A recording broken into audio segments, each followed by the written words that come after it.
So I always tell independent artists, obviously you want to spend a good chunk of your budget in creating the art, right? Yes. So you have to pay a producer, you might have to pay, a session musician that's coming in, to the studio and recording, helping you record, or, maybe you need a drummer, whatever the case may be. But also think about, okay, once you have your product, you do have to market it. So always save some of the budget towards the marketing, because it doesn't make sense if you're spending, all this money in making a product, but then you have like $0 to get it out there.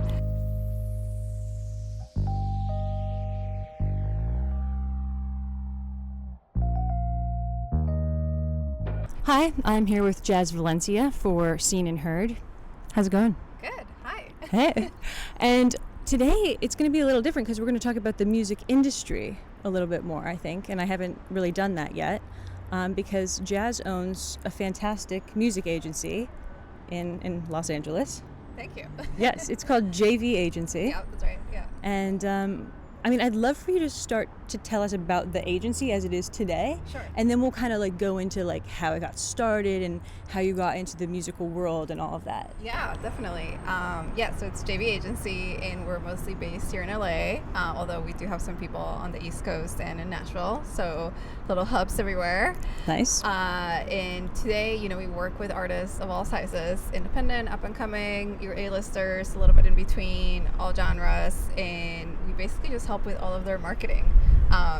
People either when they think of marketing, they think of like your old school like billboard marketing, or now they think of the new one, basically TikTok, right? Yeah, or such. Yeah. So it's basically a combination, but it's also coming up with like fun, bespoke ideas that like relate back to the actual music and the audience and the fandoms. So we always just try to come up with fun ideas to get the music out there and get the artists more exposure. Amazing. I think when most people think about like music agencies, they think like, oh, a booking agency, right? But this is different because it's a marketing agency. Right. Yeah. We're not like a booking agency. We're not booking tours. We're not booking, like your traditional big CAs and WWs of the world. We're just doing like the actual marketing. So like anytime you open your phone and you see an artist that you like, whether it's an Instagram post or on Spotify playlist, or you get a YouTube ad, that's like the kind of stuff that we're doing. So Nice. We're just finding ways to like get the artists and the music out there. Awesome. Yeah. I have a question about marketing music. Yeah. How much do you need to spend?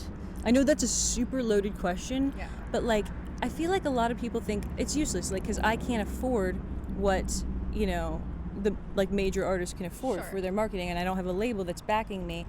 How should indie musicians, like what should their budget be?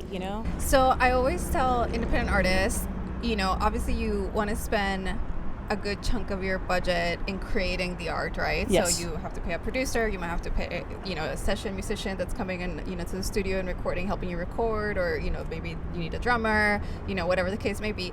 But also think about, okay, once you have your product, you do have to market it. So always save some of the budget towards the marketing, because it doesn't make sense if you're spending, all this money in making a product, but then you have like $0 to get it out there. Right. As to the actual amount, it's hard because everybody's in a different situation, right? Some people might have a day job. Some people might have like, a grandparent give them money, or they're using their college fund or whatever it might be. Yeah. Or some are just, working at Starbucks just to put everything back into it. So it's honestly what you feel comfortable spending, where like it's going to make a little bit of a difference, but you're not like, not paying your rent. Right. Right. So, but that's kind of how we work when we work with artists. We're like, okay, realistically, let's say we have 5 singles. How much are we going to spend on each? And the amount might be different per single. Right. So, and depending on what else they have going on, are they going on tour? All those things kind of add up. Do we have a merch launching that's going to bring back some money? Are they getting a sync deal? Things like that we can always like bring it back to it. You don't help with sync deals though. So we work with agencies that do. Oh, you do? So Neat. So Okay. we do. So we have partnerships with agencies that do, because that, again, like another type of agency. Yeah. Right. And then when they get that money from the sync deal, then they can totally like use that for their marketing. Exactly. That's amazing. Yeah. So is there like an amount of money where you'd be like, well, you probably can't bother because this isn't going to do anything? Like if somebody came to you and they're like, I have $500 a month to spend on my marketing. Yeah. What's that going to do? If like let's say your budget was 500, I would say spend it all in ads. Yeah. Okay. You know? Yeah. Right. Like that's kind and of. would you help that person, or would you be like, you got to do that yourself? Because. Most likely not, because it's under like what we normally do. But there's also exceptions to everything. Mm-hmm. Like if there's an artist that we like really want to work with, that we really like the music, that we like see the potential, they just need a little help to get started. You know, there's always exceptions to everything. Yeah. But yeah, like I would say like 500 is a good like baseline to go off of, because you can see it's enough to make a difference where you can see a momentum, because if you're going to spend $20, what is that really going to do long term? 100%. Yeah. So yeah. And from a marketing perspective and what you guys do you think this makes a big difference in generating new fans? Oh, yeah. I mean, that's what the name of the game is, right? Yeah, you own them, it's little by little, right? Like, and people obviously look at the followers as like a measure of that. That's not necessarily your fan base, how many followers you have. Yeah. But it certainly, correlates. Like, we were just talking the other day, like, we see a lot of content creators, influencers that want to work in music. But, what comes with that is, like, you have to have, like, good music besides one song that went viral. Yeah. But also performing live. If you don't know how to perform live, like that's a huge deal. That's a huge deal, right? Yeah. And it's about building like a connection with your audience. That way they like anything that you do. Yeah. Yeah. Oh, love that. And so in terms of the marketing and the ads, what do you think works in terms of like, what is that, ethos, appealing to creating new fans? Yeah, it's going to vary by the artist, like genre, the level they're at, all those little things that we look at data to figure out and to find out what we're doing, because there's so many factors. But that's the nice thing about like doing things on the digital side. We have tons A/B of data. marketing, like testing and all that. And yeah, we have so much data to look for and like to see like, okay, this worked and this didn't, and like this part of the song performed better than this part of the song, right? Like people's attention spans are way shorter, as we know. Yeah. So it's like you want to start the first 3 seconds, make sure it's like strong enough to like capture the audience. Yes, right? So all those little things that make a difference, a huge difference. So, I have so many questions. I'm sorry. When you are deciding whether or not to work with an artist, do you ever turn artists down because you don't like their music? If turned artists down, there's a variety of reasons. Like first and foremost, like my team and I, we want to be passionate about the music, the project, the artist. Yeah. It's not necessarily that we don't necessarily like or not like the music, because I believe there's an audience for everything out there.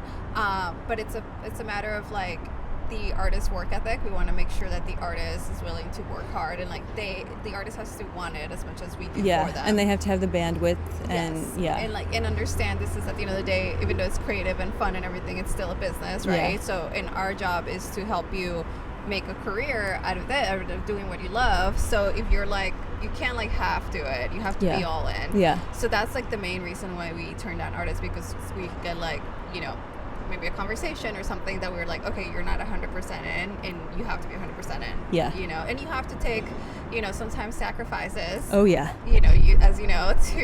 make sure that you can continue to do what you love and make a living out of it. And it's it takes a whole team. Every big artist you see out there has a whole team helping them right behind them. So it's not just one person doing all the work.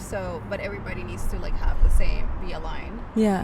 And I know you have like artist like showcases and spotlights, so that's another really big thing that helps artists, I think. And so you said you work with sync agencies too. I mean, you're really like setting these people up for success. I mean, it's impressive to me. Is there anything else, like do you try to help them find a manager or anything like that? I have in the past. So definitely. So like, when you're starting out, you might not know how this industry works, 100%, right? And there's of course a lot of information out there. Not all of it is 100% accurate, unfortunately. Oh gosh, so much misinformation about music. That would be a great topic another time. Much out there. And also people that try to take advantage of you when you don't know, or when you're first starting out. Some people unfortunately have to learn the hard way. So we try to do our best. It's like, like I said, I don't do syncs, but I know a reputable company that does, and that we like working with, and that we know they deliver. Same with like, we don't book tours, but I know people that do. All the things that we don't necessarily do ourselves, but are such an important part of everything that we are doing, that they go hand in hand, that we want to make sure that if you don't know who to go to, we're at least referring you or putting you in the right direction, and like where to find that. Now I'd love to switch gears. Unless, actually, do you have anything like coming up with JV Agency? Like, you making any changes? You signing any new really cool artists? Like, anything you want to talk about there? Yeah, we have tons of releases coming. You know, like I feel like the summer got here fast and furious. It really did, yeah. So yeah, literally, you know, we've had a release basically every week since the start of this year. Cool. So we basically are continuing that on, and we do have artist showcases once a month. We do events to promote mental health. This month is Mental Health Awareness Month, so we have events for that. We do women in music events as well. So a little bit of everything, yeah. Yeah, that's awesome. Yeah. So, speaking of summer, what is your summer anthem personally going to be? Ooh, haven't thought about this. Have you heard this Sabrina Carpenter song, Espresso? I have, yes. Fucking Is love that your it. anthem? I love it. It's so dope. Yeah, it's like very poppy, and I'm feeling that right now. No, it's good. Yeah, I'm listening to the new Justice record. Oh, so cool. Yeah. So maybe it's something along those lines. I don't know. Oh, nice. I don't think I've decided yet. All right, good. There's time. Yes. Okay, so let's take it back to your roots. Okay. Tell us, like, out of the womb. I'm just kidding. So you grew up in Europe. Yeah. Okay. Yeah. Yes. Where? So I kind of lived a little bit all over. I lived in France. I lived in Spain. I lived in London. Then ended up in Florida. Are your parents just really awesome? Yes. Okay. What do they do? It was mostly my dad. He's a chef. Oh my God. So traveling a lot. I'm sure I knew this at one time. Yes. God, I'm such a bad friend.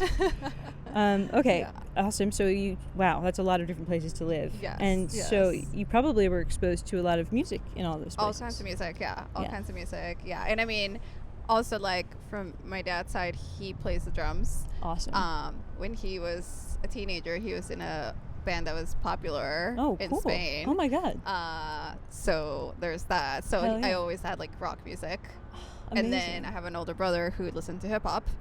So I had best of both worlds. I love this. It's so funny because every interview I've done so far, we always talk about how siblings really They're so important. so important with your influence. Oh, yeah. Because your siblings are your first influencers. Of course, yeah. They totally influence you Yeah. and your music taste. Yeah. And your parents do too, but like what I feel like is like maybe you think the music your parents listen to is lame when you're a kid, and then later on in life you go Yeah. back and you're like, actually, it's kind of Yeah. dope. I get why they like that. I mean, I'm lucky that I have a cool dad. Like, he's covered in tattoos. Yeah. Plays the drums, you Yeah, know. that's So, like, dope. he listens to cool stuff. Yeah. You know, he used to take me to shows. Now I take him to shows. Oh, that's so cool. So he always took me to shows as far as I can remember. I would always be at some concert with him.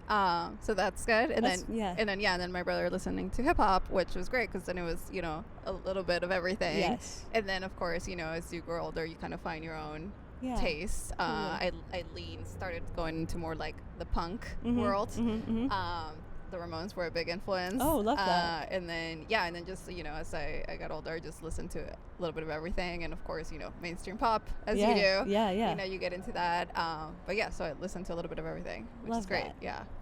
Okay, so, and then what's the timeline there? Like, when did you move to the United States?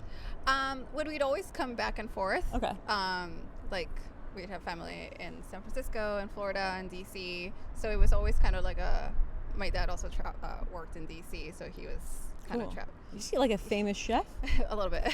Dope. I'm gonna have to look him up. Yeah. So we were always kind of back and forth, but like school wise, I was there, and then I ended up finishing high school in Florida, and then I liked being on the beach, so I stayed there for college. Good for you. Yeah, literally, I lived on the beach during my college year, which was great. That sounds incredible. Yeah, I was just like woke up and there's the beach. So that was great. Yeah, that was really great. Yeah. Nice. Yeah. Okay, so during college, or was it during high school? When did you know I'm going to work in music? So I didn't know in college that I was going to work in it, because I didn't realize there was like a whole industry that you could work in if you weren't a musician, because I cannot sing or play any instrument. Even though I had a drum set around my entire life, I didn't feel that was like my instrument. Got you. So mine either. I'm so uncoordinated. Yeah, I can play a couple things, but I don't think I could do it professionally. It was more for fun. So I never thought I was like, oh, there's like a whole career for people that aren't talented like that, right? In college, I went to school for finance and international business. Nice. Because I thought I wanted to be a lawyer. Oh, wow. And then I actually did start law school. Cool. And then I thought it was very boring. Yeah, no doubt. So it was kind of like, and then so basically I started law school like a summer before you officially start. There was like a program you could do like to get a head start, you know, of course being the good student that I was. Look at you. So I started doing this like pre-summer program or whatnot, and I was also working at a law firm, and everybody was like super nice, but I saw all the lawyers how like not happy they were, and how overworked they were, and all of that. And my mentor at the time, she was a very prominent lawyer, and she was so nice, so great, but she also like had all these regrets because she would literally wake up, you know, 5 a.m., be at court by 7, be in the courtroom until 2 p.m., then go back to the office, deal with clients, and work, actually do the work, right? And she'd be up, you know, till 11 o'clock at night and do it all over again the next day. And, you know, she just had a lot of, like, life regrets. She didn't have kids, all that kind of stuff, you know? Yeah, sure. So it was kind of like, okay, is this, like, really the path that I want to go down?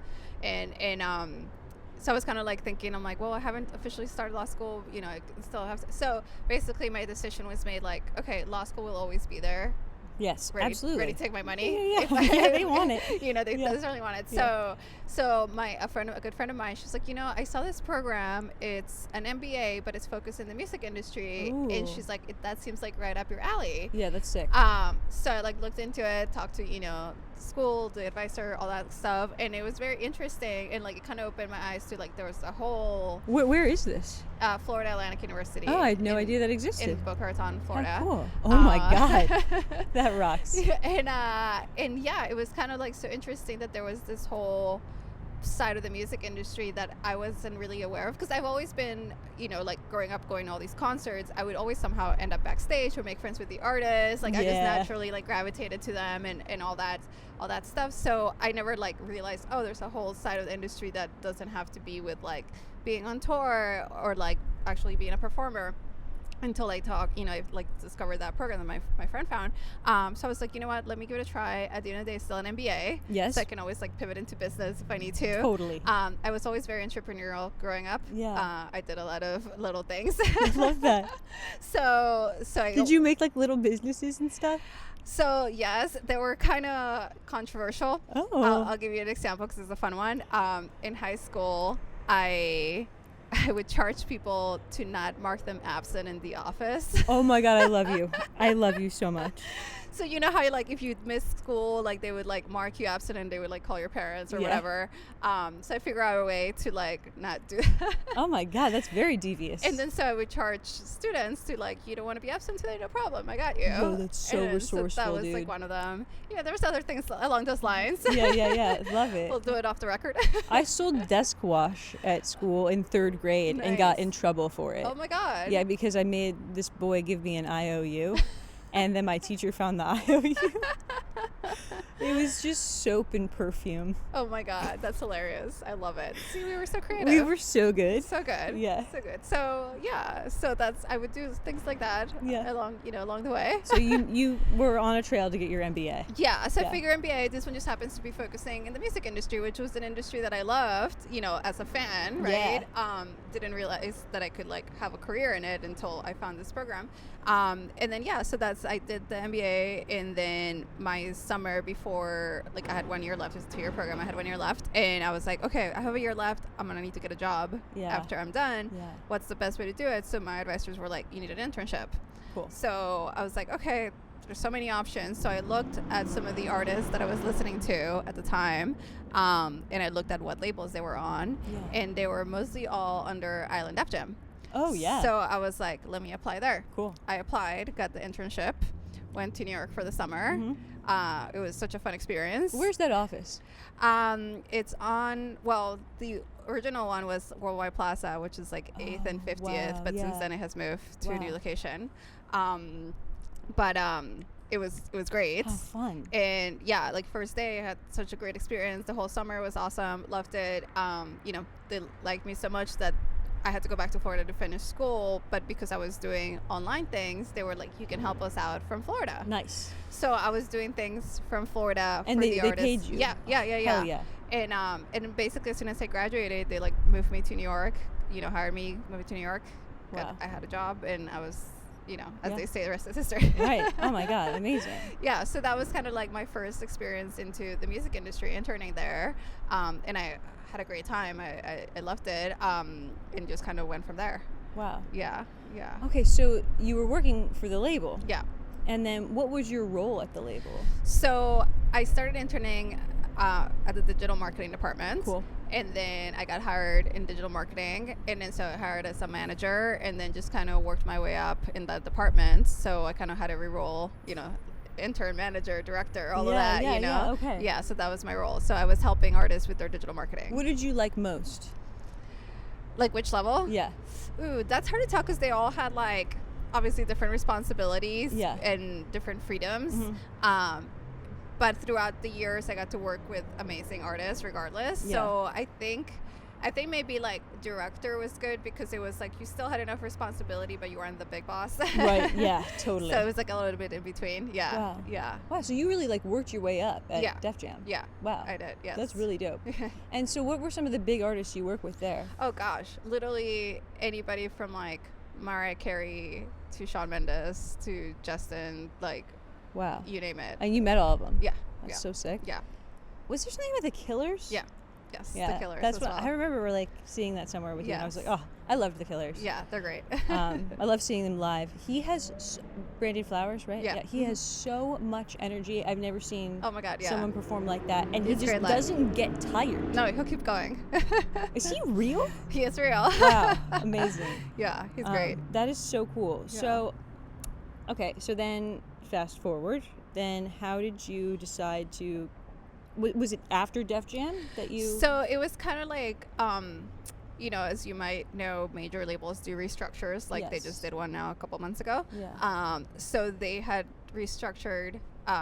It was a big music group. They had restructured into smaller ones, moved labels around, also moved artists around as they do. Yeah. And when that had happened, some of the artists that I had been working with for a long time, they got moved to other labels. And because it's a new team, new structure, all of that, they had releases scheduled, but they were like, hey, my release is coming up, on Friday, and I haven't received my new plan yet. Could you help me out here and there? Yeah.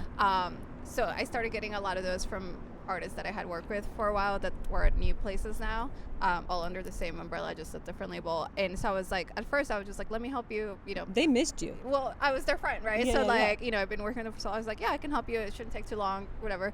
So I was doing that just as favors, Right. To begin with, and then kind of before I knew it or realized that I was doing it for like 10 different artists. Holy shit. So I was like, I wonder if I just like focus on doing this for a bit, Yeah. Also, when you're kind of like at the head of like a department at a label or any other corporation for that matter, it's like, where do you go from there if you're already like like the most you can go in that department. Yeah. There's either CEO or like something else, right? Or you move parallel to another company. Yeah. So it was kind of like, you know what, let me try this, see what happens. And so that's kind of how like JV Agency kind of started, where it was like I was doing it as favors, and I was like, maybe if I leave this, I can start doing this, just focusing on this, doing this on my own, and give it a try, and why not? Amazing. And that's kind of how it happened. How cool is that? What was the biggest artist that followed you? Or are there just too many to count? Yeah, I'm trying to remember like originally, but there were quite big ones. Yeah. I would love to know like your advice for people who maybe want to get into the like music industry business side of things. What would you tell them? Like maybe they're in college now. Right. Yeah. Yeah, I think the most important thing is, I mean, now the information is so much different than it was. Yeah. When I started, where like, if I want to know what this person's job is, it's so easy for me to find like where the day today is like. Yeah. So doing your research is, like, is the crucial. big thing, and then internships are a great way to know if that's something that you want to do like long term or not. And you guys have internships at JV Agency. We do. Hey, yeah. you could intern here. Yes, we do every semester. We have programs, Amazing. Which is, I think it's a great way, because I mean that's how I started, and that's how I knew I loved doing.